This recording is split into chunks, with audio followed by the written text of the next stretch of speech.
오늘 저에게 주신 하나님의 말씀은 구약성경 잠언서 17장 8절 말씀입니다. 다 찾으셨으면 저희 함께 봉독하겠습니다. 뇌물은 그 임자가 보기에 보석 같은즉 그가 어디로 향하든지 형통하게 하느니라. 아멘. 기도하겠습니다. 하나님 아버지, 지난밤도 저희를 지키시고 오늘도 주님 앞에 나올 수 있는 은혜를 허락하여 주시어서 오늘 첫 시간을 주님 앞에 나와 예배할 수 있는 은혜 주시니 감사드립니다. 언제나 우리의 심령을 주께 맡기고 우리가 오직 주의 지혜로 살아갈 수 있는 저희 모든 복된 성도들 될 수 있도록 인도하여 주시옵소서. 간절히 바라오며 예수님의 이름으로 기도하옵나이다. 아멘. 오늘은 아무리 먹음직하고 보암직하더라도 라는 제목으로 하나님 말씀 증거합니다. 오늘 본문은 이 뇌물에 대한 가르침이죠. 근데 이제 오늘 본문을 자세히 보시면 뭔가 이것이 반어적인 이 반어법적인 이제 가르침이다. 그러니까 이 말하는 것과 반대되는 의미를 교훈하고 있다라는 것을 저희들이 알게 되는 말씀입니다. 오늘 본문에서 임자, 여기서 말하는 임자는 이 뇌물을 받는 사람을 가리킵니다. 따라서 이 본절은 뇌물이 그것을 받는 자의 마음을 움직여 무슨 일이든지 이 성사되게 할 수 있다라는 말이 됩니다. 결국 본절은 뇌물이 가진 힘에 대하여 말하고 있습니다. 그리고 뇌물에는 그러한 힘이 있으므로 적절하게 뇌물을 사용할 것을 권하는 교훈처럼 여겨질 수 있습니다. 그러니까 뇌물에는 그러한 힘이 있으니까 뇌물을 적절히 사용하는 것이 좋다라고 잘못 이해할 수 있는 말씀이다라는 것입니다. 그러나 여러분, 이 교훈이 이 악한 자를 위한 교훈이라면 그렇게 이해하는 것이 맞겠지만 사실 이 잠언을 기록한 솔로몬이 그 악한 길을 우리에게 가르치는 것이 아니라는 것은 우리는 잘 알고 있습니다. 그래서 이 본절은 어떤 일을 이루고자 하는 사람에게 적절하게 뇌물을 주도록 교훈하는 것은 아니라는 것입니다. 그래서 오늘 본문 말씀은 어떤 일을 이루고자 하는 자에게 주는 교훈이 아니라 사실은 이 뇌물을 받을 가능성 있는 자리에 있는 사람에게 주는 교훈이다라는 겁니다. 그러니까 오늘 본문은 이 뇌물을 사용해서 목적을 이루려고 하는 사람에게 주는 교훈이 아니라 오히려 뇌물을 받을 수 있는 자리에 있는 사람에게 주는 교훈이다라는 것이죠. 그래서 뇌물을 받을 수 있는 위험이 있는 자리에 있는 사람에게 뇌물은 사람의 마음을 사로잡고 그 판단력을 잃게 하여 뇌물을 주는 자에게 무조건 호의를 베풀게 하는 특성이 있음을 밝혀 뇌물을 경계하라는 것을 역설적으로 우리에게 가르치는 것이다라는 겁니다. 뭐 뇌물이라는 것도 종류가 여러 가지지만 쉽게 말하면 밥이라도 한 끼 먹으면 나중에 그 사람의 처지를 이렇게 살펴줘야 되는 것이 그죠? 그런 곤란한 상황이 된다는 거예요. 쉽게 말하면 안면이 조금이라도 있게 되면 그렇게 된다는 것이죠.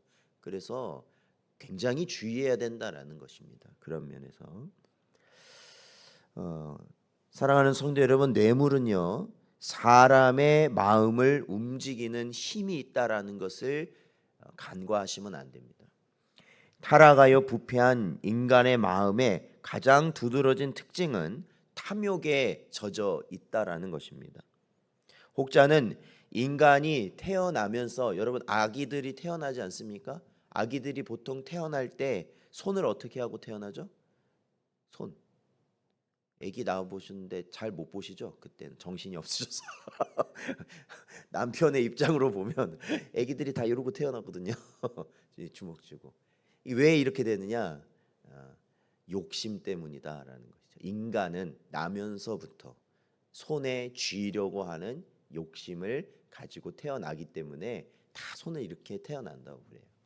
이제 뭐 그게 과학적이란 말이 아니라 그러한 본성을 가지고 있는 게 인간이다라는 것을 가리키는 것이죠. 그런데 어떤 사람이 주는 뇌물은 그러한 인간의 본성 가운데 내재된 탐욕의 욕구를 채우는 데 있어서 가장 수월한 방법 중에 하나라는 것이에요. 왜? 가만히 있어도 뭐예요? 들어오잖아요. 네. 뭐 제가 다른 뭐 그런 게 없거든요. 가만히 있어도 들어오는 거예요. 그러면서 자기의 탐욕을 채워주는 그런 것이 뇌물이라는 것입니다. 그래서 사람들은 이 뇌물을 대할 때 강한 모습을 보일까요? 주로 약한 모습을 보일까요? 약합니다. 예. 그러니까 이 뇌물을 보면 그거를 강하게 뿌리치질 못한다라는 거예요. 왜?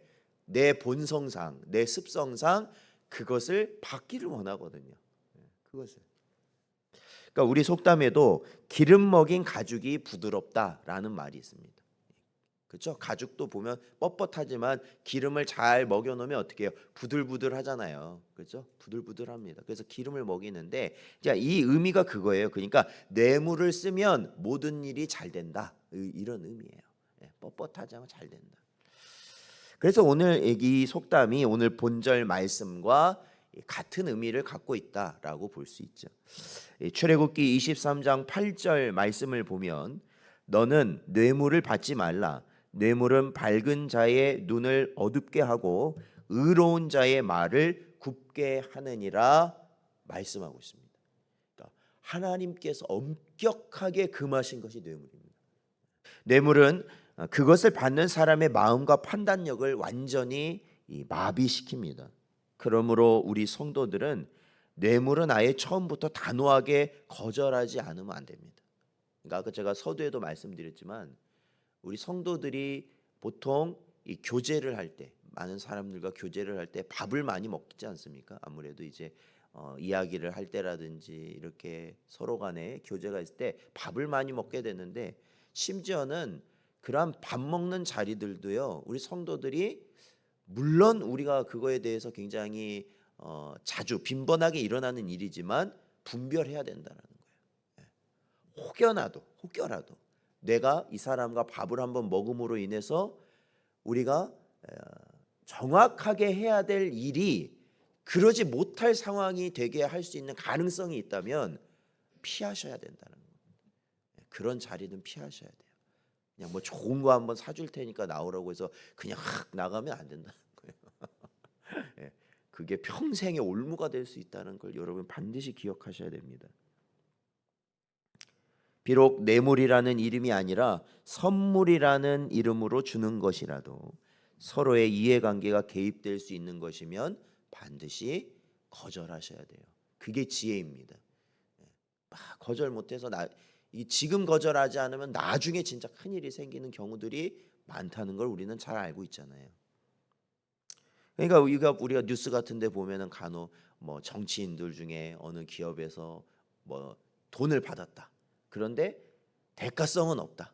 그냥 줬다. 뭐 이런 말이 있는데 그럴 수가 없다라는 거예요. 결국엔 그럴 수가 없어요. 아니 그냥 왜 줍니까 돈을?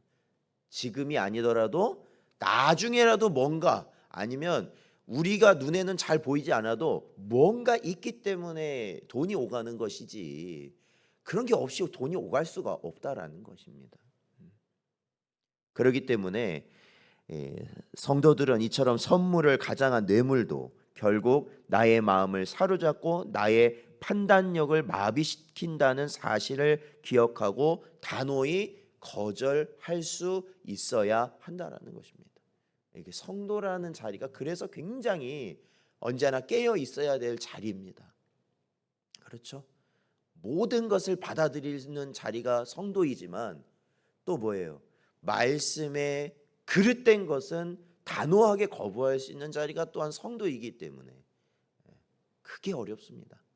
하나님의 인도하심이 아니면은 그래서 우리가 바른 길을 갈 수 없다라는 것이죠. 생각해 보십시오. 뇌물을 준 사람이요, 조금이라도 혜택을 받는다면요, 어떻게 되겠습니까? 그러지 않은 사람이 반드시 피해를 보게 돼 있다니까요. 그러면 성경은 뭐라고 가르치는지 아십니까? 피해를 입은 사람이 어떻게 하는지 아십니까? 하나님께 호소한단 말이에요. 정의로지 못한 것, 공의롭지 못한 일에 대해서 하나님께 호소해 버리면 어떻게 됩니까? 하나님은 다 알고 있어. 누가 뇌물을 주고 누가 뇌물을 받고 누가 그릇된 판단을 내렸는지 다 알고 있습니다. 그러면 그들에게 뭐가 임하겠습니까? 심판밖에 없다라는 것이에요. 그거를 우리가 깨달아야 된다는 것입니다. 그래서 우리는 탐욕스러운 인간의 마음을 사로잡는 뇌물에 대해서는 아무리 먹음직도 하고 보암직도 할지라도 정말 그것만 있으면 내가 내 욕심 다 채울 수 있는 아주 그러한 귀한 것이라 할지라도 우리를 망하게 하기 위한 사탄의 올무라는 것을 여러분 반드시 기억하시고 그것을 단호하게 끊어내셔야 한다라는 것입니다. 사랑하는 성도 여러분, 오늘도 저에게 주신 이 말씀을 마음에 잘 새기시고 무엇이 지혜로운 삶인가, 무엇이 정말로 생명을 얻는 삶인가 라는 것을 반드시 기억하셔서 우리 주위에 있는 이러한 사탄의 시험을 반드시 이기시고 승리하시는 여러분 되시기를 주의 이름으로 축원드립니다.